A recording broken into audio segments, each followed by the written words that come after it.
समझती हो तुम पम्मी को? पम्मी किसी के हाथ की कठपुतली या दुकान में रखा खिलौना नहीं है कि जब जिसका दिल आया उस पर हक जमाने लगा।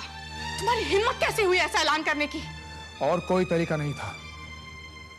और तुम्हारे इस तरीके की तारीफ में मेरे पास भी कोई और तरीका नहीं है।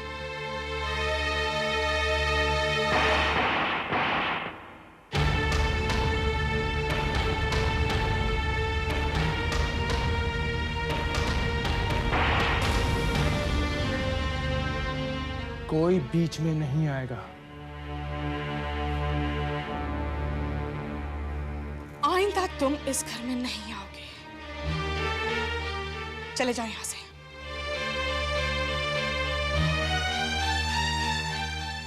जाओ।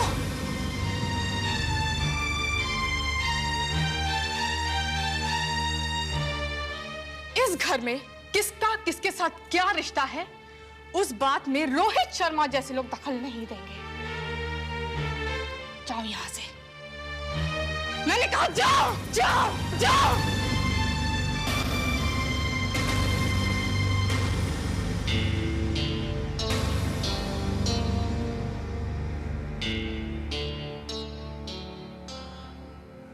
तुम चाहे जैसा बर्ताव कर लो मुझसे, क्योंकि तुमसे तो दिल लगाया है मैंने।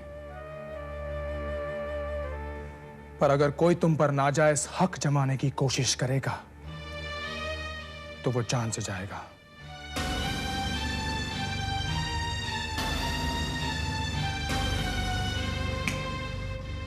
सुना तुमने?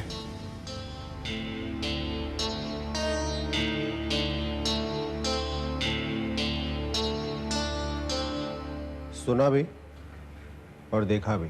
तो ऐसा कुछ मत कर बैठना जिससे तुम्हें मेरा सामना फिर से करना पड़े।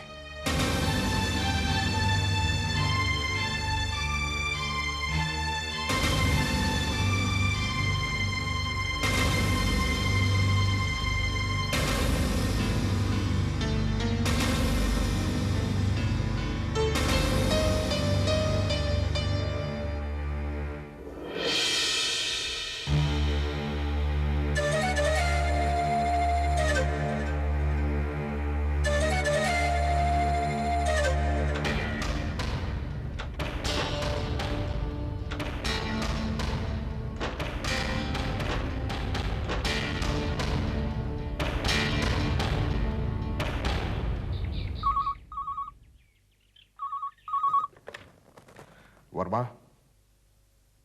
हाँ मिसेस मलिक, मैं जानता था आज आपका फोन आएगा। आपको ये कैसे पता था कि मेरा फोन आने वाला है?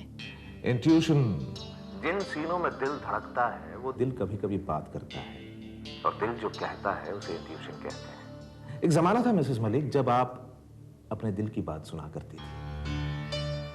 एनीवेज मिस्टर वर्मा, मैंने ये बताने के लिए फोन किया कि रोहित शर्मा अपने आदमियों के साथ अभी अभी हमारे घर आया था और उसने यहाँ आकर बदसलूकी की। वाकई मिसेस मलिक, आपके दिल ने आपसे बात करना बंद कर दिया है, वरना वो आपको जरूर बताता। क्या बताता? राज रोहित शर्मा की लोगों की मदद से जेल से फरार हो गया है। क्या? राज फरार हो गया? यानी वो जो रोहित शर्मा यहाँ आया था वो? देखिए देखिए मिसेस मलिक, आपकी आपके दिल से सुलह हो गई है। आपका दिल आपसे बात करने लगा है फिर से, और दिल जो कहता है वही सच है। यानी वो राज था। राज था।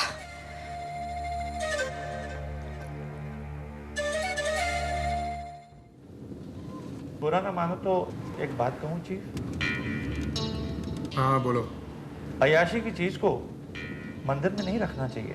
मेरी गैर हाजिरी में जॉन तुम पहेलियों में बात करने लगे हो। मेरा मतलब है कि पम्मी के साथ एक आध शाम गुजारना तो ठीक है, लेकिन ये प्यार व्यार का चक्कर। मैं प्यार करता हूँ उससे, और मेरे दिल के मामले में तुम अपना दिमाग मत चलाओ, समझे?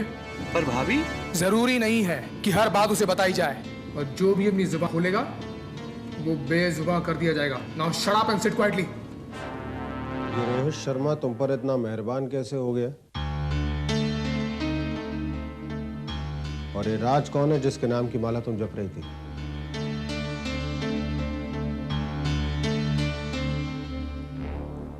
मेरे सवालों का जवाब तुम ना दो, ऐसा होगा नहीं पम्मी।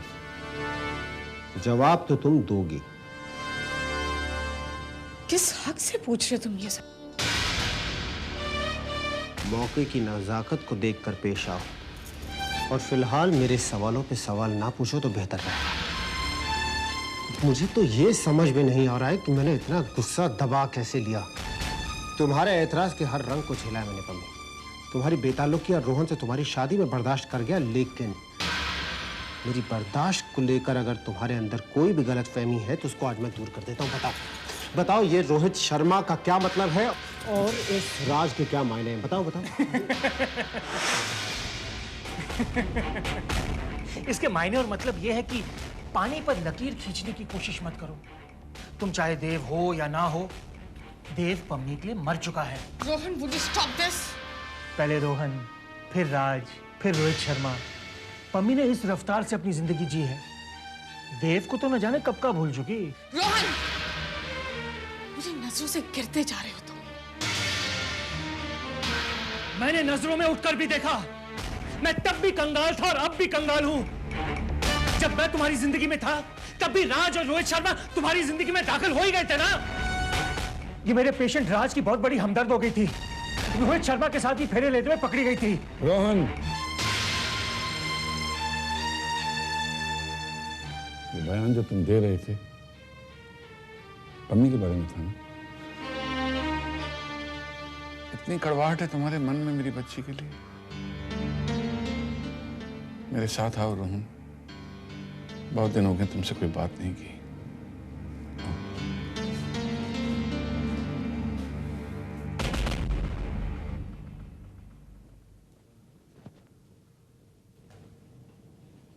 और तुम्हारे जिन सवालों के जवाब दीदी नहीं दे पाई ना देव, वो मैं तुम्हें दूंगा। तेरे बाबूजी बूढ़े हो गए हैं और बाकी इस घर में बच्चे हैं। तू इस घर का बड़ा बेटा है। तेरे, आकाश और सैम के सारे ही तो हम हादसों से मुकाबला करते हैं, और अगर तू ही ऐसी बात। मुझ पर क्या बीत रही है ये कोई नहीं जानता। कोई तिनका मेरे हाथ नहीं आ रहा और मैं डूबता ही जा रहा हूं। मेरे पैर के नीचे ना जमीन है और ना सर के ऊपर आसमान। तेरी बेबसी बहुत है पुत्र, पर पम्मी की बेबसी भी कम नहीं है। उसे नियति मानकर बर्दाश्त कर ले पुत्र।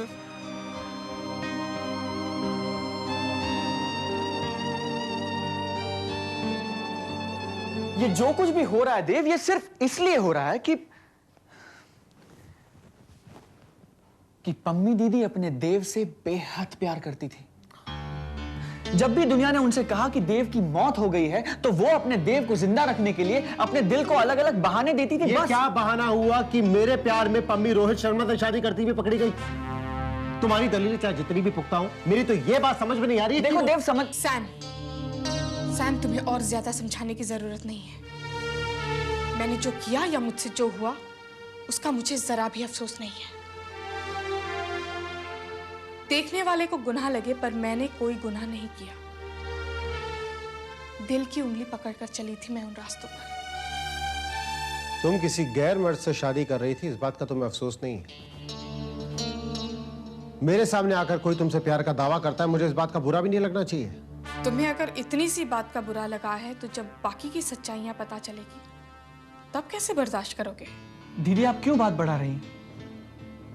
मैं बात बढ़ाना चाहती हूँ क्योंकि मेरे और राज के बीच भी बातें बढ़ गई थी। पति और पत्नी के बीच अगर अपने अपने राज रहे तो उनका रिश्ता बदशक्ल हो जाता है। इन 6 महीनों में मेरे साथ क्या क्या हुआ, ये तो इन्हें पता होना ही चाहिए ना।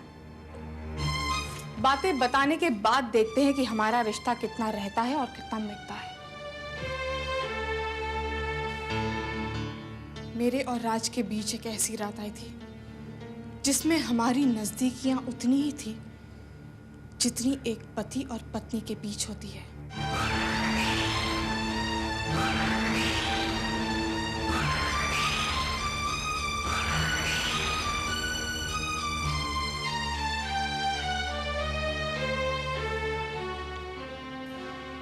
गलती मेरी है।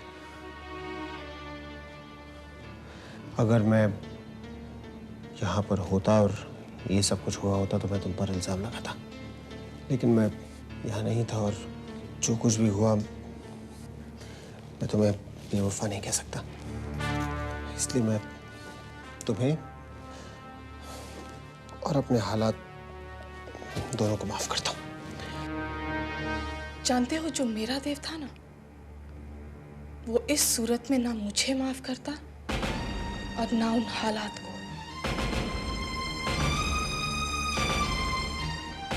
मेरा देव मुझे लेकर इतना पॉजेसिव था कि वो नजदीकियां तो क्या, उनका ख्याल भी मुझ में आता ना तो मेरी खाल नोच लेता वो।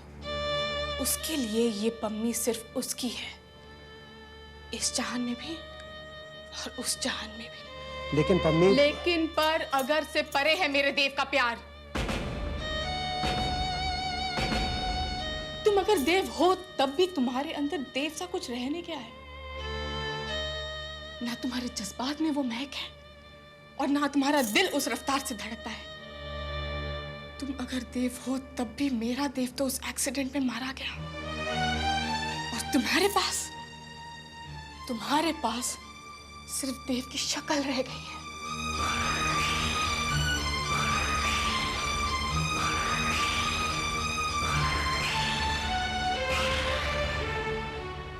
एक्सक्यूज मी मिस्टर देव मलिक, अगर आप लोगों की कॉन्फ्रेंस खत्म हो गई हो तो 2 मिनट के लिए बिजनेस के मुतालिक कुछ बात करनी है।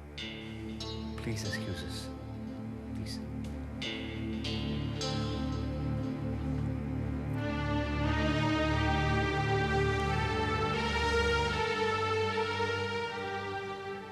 ये आप जो कुछ भी कर रही है ना, ये ठीक नहीं है। तुम जो कर रहे हो ठीक कर रहे हो, इस बात का सर्टिफिकेट मुझे ऊपर वाले से लाकर दिखाओ साहब, तब मैं तुम्हारे मुताबिक चलूंगी।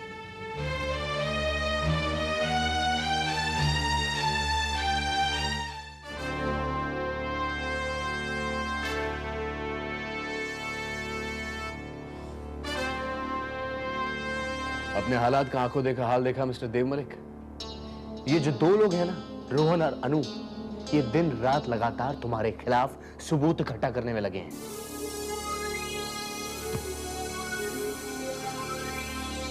देव, तुम इन दोनों को किसी से कम समझने की बेवकूफी मत करना। ये दोनों बहुत शातिर हैं देव। मैंने अपनी जिंदगी का एक भी दिन किसी से डर के नहीं बिताया, और वो भी इन दोनों का डर। दोनों नहीं, तीनों। वो तीसरा भी है जो आज ही तुम्हारी कनपट्टी पर बंदूक रख के गया है।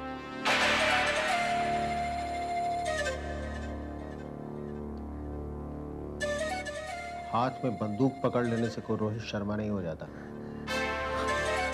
वो शेर को गीदड़ भपकियां देकर गया है, हाथ में बंदूक पकड़ के ऐसा लग रहा था जैसे कोई बच्चा डराने के लिए आया है। तो मैं सर तो इस बात पे फिरा कि मेरे खुद के लोगों ने मेरे ऊपर बंदूक तानी। लेकिन ये जो एक क्या राज जो है रोहित शर्मा बनकर आया था ना, इससे डरने की कोई जरूरत नहीं। देखो, जिस राज की तुम बात कर रहे हो वो हालात की आग में इतना तप चुका है कि उसे किसी रोहित शर्मा से कम मत समझना। देव, मेरा यकीन मानो कि अगर तुमने पम्मी पर पति वाला कोई भी हक जमाया तो वो राज, उसने जो भी वादा किया है वो कर गुजरेगा। उसकी धमकियों को खोखला मत समझो। अरे तुम मेरी परेशानी समझ नहीं रहे हो आकाश। डर मुझे अनु, रोहन और राज का नहीं है, डर मुझे इन घर वालों का है। एक वो पम्मी की माँ, उसने मुझे एक्सेप्ट किया नहीं, और पम्मी खुद, उसका बर्ताव देखा क्या हो रहा है। इस घर में रहने के लिए कम से कम मुझे कुछ। मम्मी जी और पम्मी का कोई ना कोई तोड़ तो निकालना ही पड़ेगा। निकालेंगे, जरूर निकालेंगे देव। तुम ये जिम्मेदारी मुझ पर छोड़ दो। फिलहाल तुम कंसंट्रेट बिजनेस पर थोड़ा और अनु पर ज्यादा करो।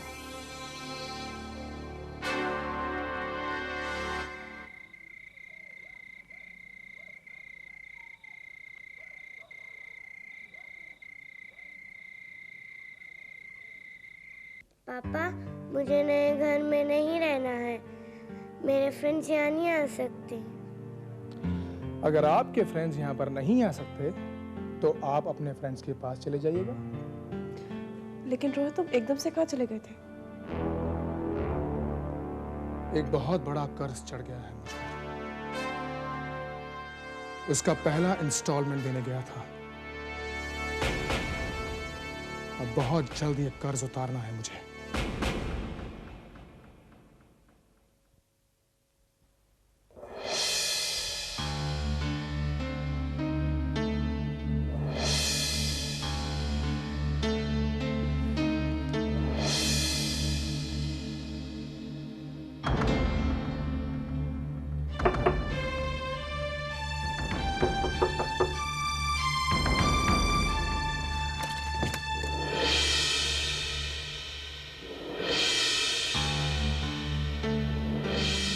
तुम?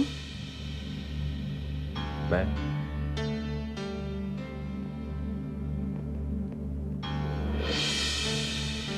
शाम घर पे है नहीं, और मेरी बीवी इस घर में होकर भी मेरे लिए नहीं। तुम भी अकेली हो, मैं भी अकेला हूं। तो मतलब क्या है? जाओ तुम यहां से।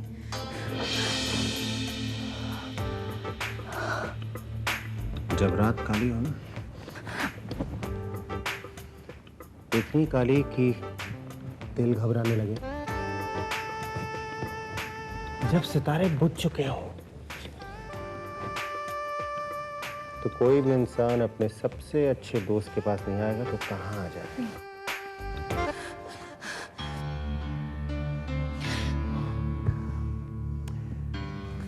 तुम उस दिन से तन्हा हो ना, जिस दिन मेरी और तुम्हारी सगाई होते होते रह गई थी।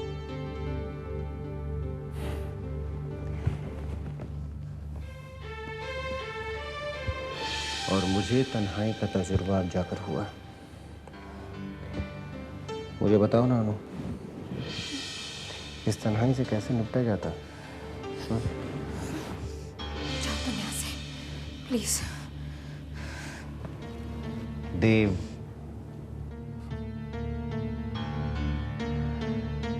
तुम भी मेरा नाम अपने होठों पे लाने से डरती हो?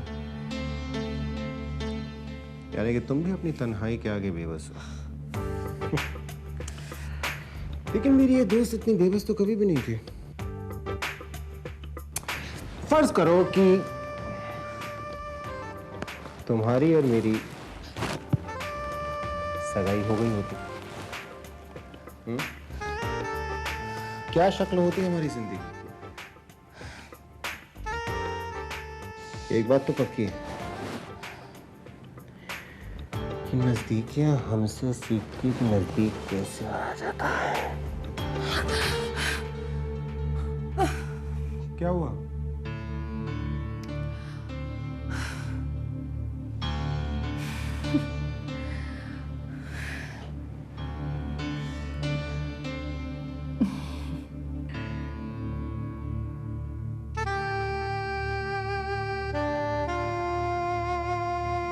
तुम मेरे देव नहीं हो। तुम देव हो ही नहीं सकते। देव चाहे कितना ही तनाव हो, पम्मी से कितना भी नाराज हो, उसे नफरत ही क्यों ना कर बैठे, तब भी वो अपनी पम्मी से बेवफाई हरगिज़ नहीं करेगा।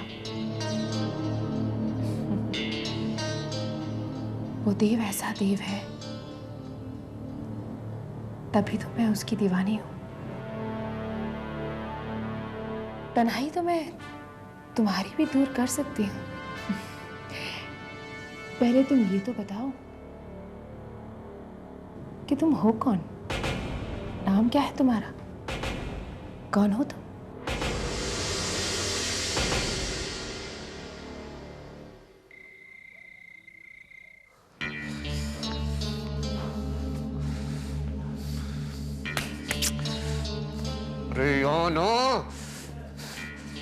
ये रोहित शर्मा और उदय जब भी किसी ऐसी जगह जाता है जहां लड़कियां हो तो वहां से हिलने का नाम ही नहीं लेता।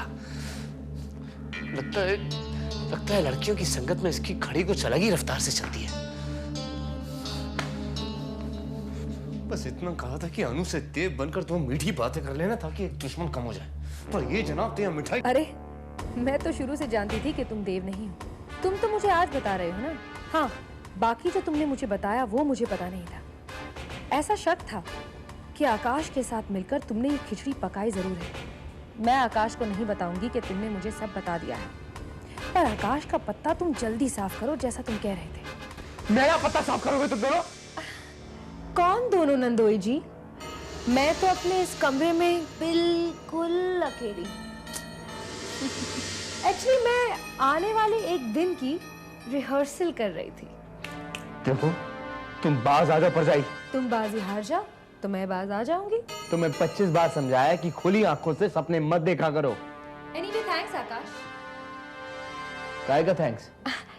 तुम ये साबित करके जा रहे हो कि तुम्हारे और उस सो कॉल्ड देव के बीच में कोई खिचड़ी पक रही है।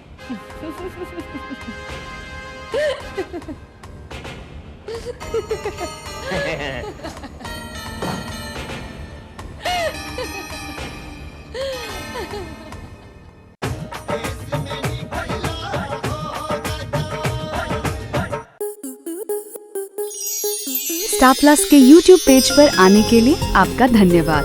अपने फेवरेट शोज देखने के लिए subscribe to star plus YouTube page and hit the bell icon.